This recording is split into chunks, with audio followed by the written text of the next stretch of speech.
everyone, and welcome to Washington to Westminster, the podcast that wanted to come visit the other side of the Atlantic, but decided to stay put for various reasons.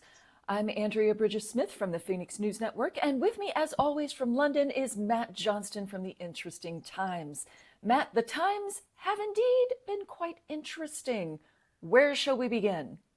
Well, I mean, obviously, we've got to start with the horrifying scenes coming out of El Salvador. Sorry, I meant Sierra Leone. Or is it Tehran? Where dissent is being crushed by military. Oh, no, wait, sorry, it's actually Los Angeles. As your president attempts to destroy the country to stop people talking about his paedophilic tendencies. So, Andrea, can you tell us the latest, please? Well, over here, Civil War II Electric Boogaloo is definitely on deck. We're still fighting over states' rights, but plot twist, the Democrats are the ones who want states to have rights now. I assume in Civil War III Tokyo Drift that neither party will even remember what states are anymore. Just crazy. I mean, it's just disturbing on so many levels. Can we just take a moment to talk about what troops have been sent in and how many? Yes, so at last count, this could change. 2,000 National Guard troops have been sent to LA and 700 Marines. They are planning to stay there for 60 days, which is going to cost us taxpayers about $134 million. It turns out we actually pulled a pretty good prank on ourselves. We paid all of our tax dollars towards having the largest military in the world, only to have it turn around and pointed at us. It's great. It's very chill time over here. I mean, the National Guard are very much like I suppose, our territorial army, are, what used to be called the Home Guard during the Second World War. Basically, they're the reserves. Is that a good way of describing them? Yes. So if you went to war with another country, the Army and the Navy and all those guys, Marines, they'd all go in first. And then if you needed more troops, you could call up the National Guard Reserve, and they would go take care of that for you. And I mean, is what they are. Sorry, I beg your pardon. They're the ones with the rubber bullets. Essentially, haven't been given actual ammo, have they, or have they? Oh no, they have real guns, Matt. Okay, all We right, would all never right. let those guys not have real guns. No, the police departments are the ones with the rubber bullets, but also they have real guns too. So plenty of guns, plenty of ammo, very chill time. Before these people were brought in, essentially it was. Let me make sure I got this right. It's the police, obviously. You Yep. have. What else do you have or would they have in California? To keep the peace, as it were. The police would kind of be the first line of defense there. You have your National Guard, which is there to kind of take care of any state level issues, mostly for peacekeeping and not so much like having a war break out. Yeah, like crushing different. Right. Then there's, the Department of Homeland Security, there's ICE, there's a lot of different organizations that have various and sundry personnel who are all in the mix together right now. Wow. I mean, okay. How did all this start, Andrea? Well, the president has vowed to stop criminal terrorist murderers from being in the country. And here is noted dog murderer Kristi Noem taking us through that logic. In LA, what we have been going after is the worst of the worst. They're murderers. They're people who have been perpetuating assault and trafficking human beings and drugs. Now, everyone is on board with rounding up the bloodthirsty criminals and deporting them. By all means, go ahead. You know what? I'll grab a torch and a pitchfork and I will help you myself. But the Trump administration is having a little bit of trouble finding as many bloodthirsty criminals as they promised were definitely there, because the crime rate has actually been steadily decreasing for the past few years. That's a very inconvenient little truth there.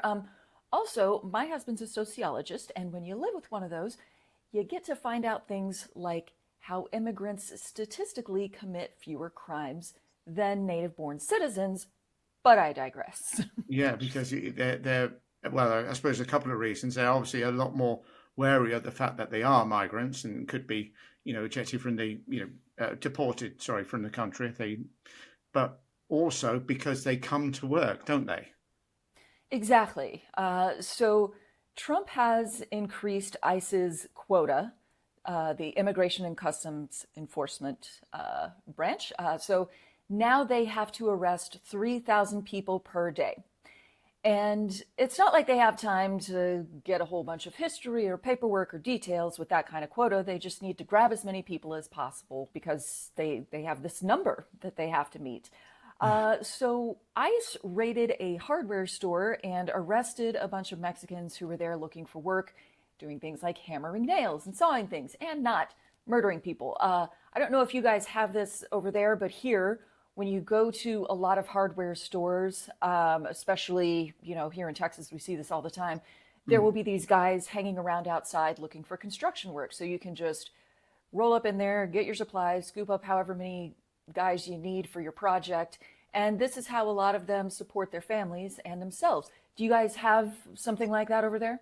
No, I'm afraid we don't. I mean, we had a situation certainly before Brexit, um, ripped the heart out of the country, whereby Polish plumbers and builders, etc., they would be very good in the way of work, and Eastern Europeans certainly, they would come over and they would get that. You don't see them hanging around, shall I say, outside of hardware stores. Full disclosure here, I have been to Los Angeles. Oh, okay. Yeah, a good 20 odd years ago, something like that. One thing I do remember is, anytime you're walking along the sidewalks and stuff, there's always quite a lot of migrants, I assume are migrants, Right. Mexicans, etc., that just sat there waiting for a van to pull up and take them off to work and stuff. Yep. Yep. Very frequent. Yeah. So I just wonder, there's a radio phone-in show over here, which is hosted by James O'Brien. Have you heard of him? No, actually. Okay. Well, he does this quite sort of popular over here. They had Americans living in the UK phoning in. And I'll be honest, it was just heartbreaking. But one of the things a lady mentioned which really hit home is that Trump said about arresting the murderers and drug dealers, etc. And the caller said, that's not what's happening. As you mentioned, the people they arrested may be undocumented, but they pay their tax. And that's how ICE know where they are. It's an easy arrest for them. Exactly. These are people who are contributing to the economy and the society. LA is just a couple of hours away from the US-Mexico border. So much like where I live in Texas, we're also a border state. There's a lot of Mexicans there. And like you said, people are starting to notice that the people who are getting scooped up by ICE, they're not murderers and rapists and terrorists. They're neighbors and friends, and they are hardworking people. And in fact, there was one case where ICE went to some elementary schools, and they were trying to get a hold of some elementary school students. Multiple Homeland Security agents showed up at 2 elementary schools in Los Angeles. They conveyed to both principals that the parents or the legal guardians in charge of these children had provided them authorization for access to these kids in school. That is absolutely blatantly untrue. The principals attempted to write down details about their IDs. They quickly hid their IDs. And so all of this reminded me of an email that we got back in January, about 3 days after Trump's inauguration, from our school district. And it was about the policy that they came up with for what do they do if immigration agents come looking for a child at school? What happens if their parent doesn't come to pick them up from school because they've been deported in the middle of the day? That sort of thing. It's pretty horrifying that they had to come up with a policy for that. But good on the school for doing that. Staying ahead of the game like that. That's very sharp. yes, and they were very protective of the students. They said, okay, if somebody does come, we're going to ask to see documentation, and then we're going to forward this documentation to our legal department, and our legal department will have to weigh in before we will allow, anything to happen to the students. So, good on them for being proactive. But, my son's school has almost as many Hispanic and Latino kids as they do white kids. And in the district, overall school district, over half of the students here are Hispanic and Latino. So this is a type of thing that could affect a lot of kids. Yeah, I mean, I can only imagine. Yeah. Yeah. But getting back to California, so all of this stuff has started to piss off the good people of LA, so they protested, mostly peacefully, but yes, there were some incidents like setting cars on fire, throwing things, breaking things. People shouldn't do that stuff. It's Yeah. just Yeah. not okay, not okay. But instead of letting the local law enforcement handle it, Trump started bringing in the state's National Guard, and the governor and mayor were like, wait a goddamn minute, let us handle our own shit. We do not need you. And also, you don't have the authority to do that. And then Trump doubled down by throwing in some Marines, and that's where we are now. Wow. Well, okay. And I realize I'm putting you on the spot here, Andrea, but do you have any idea what's likely to be the next stage insofar as what's Trump thinking? There's a theory that Trump actually wants more protests, and he's getting his wish because more of those have started to happen, including here in Austin, where protesters have been tear gassed and shot with rubber bullets by the police. We're in a little bit of a vicious cycle right now, where the administration does something outrageous, people protest it, they are met with draconian crowd control tactics, which only makes people angrier. Violence is happening on both sides. Trump is calling in the military, saying, there's violence, it's out of control, I have to bring in the military. And he uses them on his own people. And then bam, you've got martial law in place. You can do whatever you want. Your graduation to full dictator is complete. I truly hope that that's not where things are heading, but I really wouldn't be surprised at this point. I did think he would take a little bit longer to get to martial law, but this administration, I do have to give them one compliment, and that is that they move quickly. Yeah. I see the governor of California, Gavin Newsom, is basically having a war of words with Trump and talking of suing him. But I kind of feel that we've gone down this road before, haven't we? Yeah, I mean, Trump will just keep invoking the Insurrection Act and escalate things up to the Supreme Court, which he mostly handpicked. And, maybe somewhere along the way, a judge will try and stop him, but who knows if they'll be successful. It was actually interesting. Newsom, who very obviously wants to run for president next time, he gave a great speech last night. So here's a clip of that. And we all know this Saturday, he's ordering our American heroes, the United States military, and forcing them to put on a vulgar display to celebrate his birthday, just as other failed dictators have done in the past. Look, this isn't just about protests here in Los Angeles. When Donald Trump sought blanket authority to commandeer the National Guard, he made that order apply to every state in this nation. This is about all of us. This is about you. California may be first, but it clearly will not end here. Other states are next. Democracy is next. Yeah, good on him. But at what point do the Republicans on Capitol Hill say enough? I mean, I haven't heard of a single one so far who has said, maybe we should use the military to protect our citizens and not to crush them. In fact, House Speaker Mike Johnson has suggested that Gavin Newsom should be tarred and feathered. Did he genuinely say that? He genuinely said that. I'm not going to give you legal analysis on whether Gavin Newsom should be arrested, but he ought to be tarred and feathered, I'll say that. That's crazy. Again, we're all calming down the rhetoric, aren't we? If you want to hear something funny, actually, so of course you know who Ted Cruz is. Yeah. Yes. Everyone's favorite senator. But the other senator from Texas is a guy called John Cornyn. Now, John Cornyn is an old school conservative. He is, reliably red for as long as anyone can remember. Definitely a Trump supporter, but occasionally he acts like a reasonable human being. I think he once co-sponsored a gun control bill that was bipartisan. But now it looks like he is going to be running against someone who is way more MAGA than he is. And he's probably going to lose that primary fight. Going against Trump usually doesn't end well for Republicans. Even if you go with him, like this guy, he's still about to get primaried because he's not pro-Trump enough for them, I guess. It usually doesn't end well for Republicans if they, try to go against him. Not that it always goes that well when they go for him, but I expect them all to just keep talking about the murderers that are being deported and conveniently ignoring all of the martial law stuff. Sure, yeah. I mean, Trump's not big on loyalty, I see. Right. Talking about Austin, I see that the Texas governor, Greg Abbott, has tweeted that he's going to deploy the National Guard in certain locations in your very state, Andrea. Yes, he is giving that order about, 15 minutes away from my house. Wow. So yeah, there's supposed to be a big protest in San Antonio, I believe today, where about 64% of the population there is Hispanic and Latino.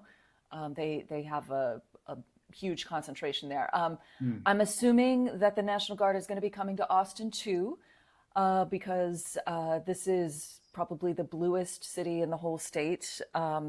And there is a protest here scheduled for Saturday, along with protests across the country. And fun fact, that is Trump's birthday, which is also when he is going to be having his military parade.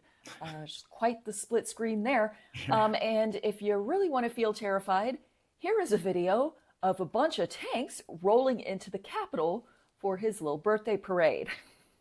That could easily be China, Russia, North Korea, somewhere like that.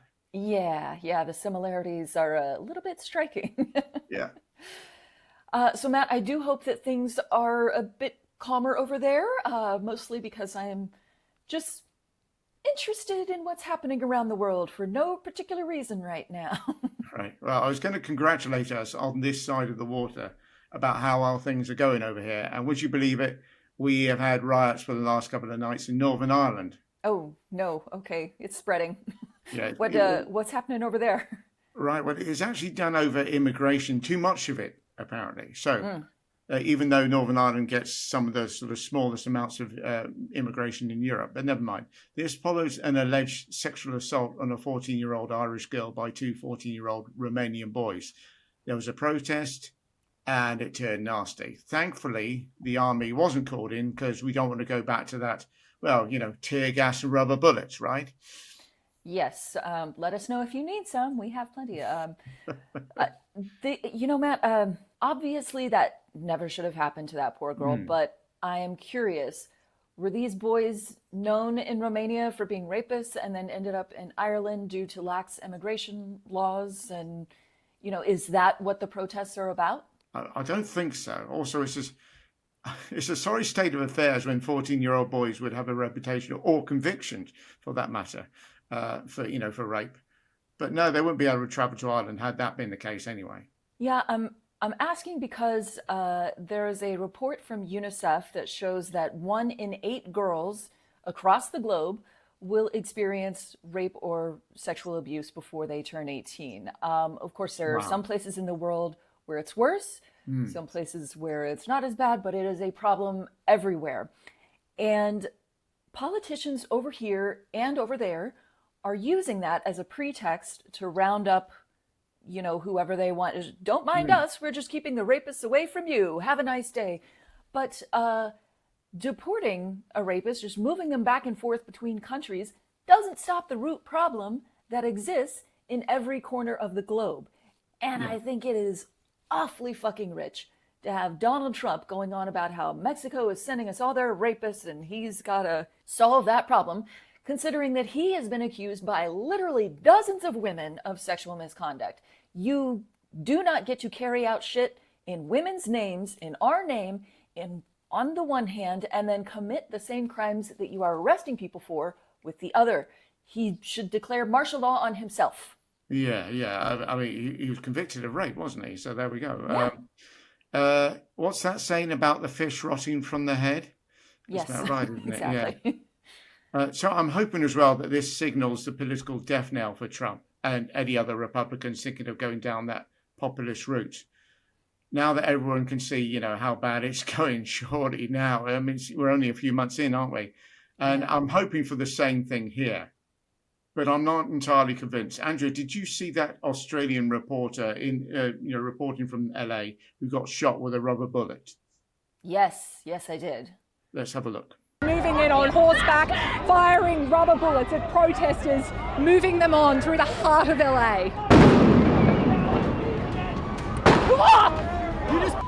You okay? So I saw it on Twitter, and the comments underneath, I mean, there were quite a lot of people just randomly saying it was her fault for being in the wrong place, etc.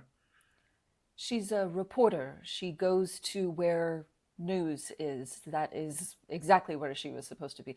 That's, again, we just got on talking about this other problem, and now we are blaming women once again. That's fun. This whole thing reminds me of what happened during the George Floyd protests, where several journalists were attacked and targeted by police during the protests while they were reporting on the situation. And if you actually want to see on-the-ground coverage from a photojournalist who has been through that and is now reporting on what's going on now, there's a channel on YouTube called Channel Heed. He is working on a documentary about what happened during the George Floyd protests that is sadly extremely relevant right now. And you can also check out the U.S. Press Freedom Tracker to see the latest on how journalists are being targeted. But we have to have journalists reporting on these situations. We have to have full coverage because if it happens in the dark, then there's no telling what could happen. Yeah, well, unfortunately, it's becoming rather clear what's happening. Yeah, well, good heads up anyway, Andrea. Thanks for the US Freedom Tracker. That's a website, of course. Yeah. Okay, I'll keep a lookout for that. Normally, we finish on an upbeat sort of thing, don't we? We do. Do you have anything? I am... I tell you what, it's sunny here. How about that? It's actually rather sunny. Okay. I imagine it's sunny there. You look like you've caught the sun. I have been in the sun a lot. Actually, good news here. We got some rain last night, so it's not like 400 degrees today. So yes, nice weather. So we got that going for us. I'm trying to think of something with reference to reform, because that would, reform sort of slipping up and landing on their ass would be, inherently funny, wouldn't it? But I'm even though they keep messing up, I'm trying to think of one thing which would show just how. Oh yes, so there was a reform councillor, and I don't have the video. I beg your pardon. I don't have it to hand. I'm just going a little bit on the hoof, as it was. There was a reform councillor on GB News, Talk TV, something like that.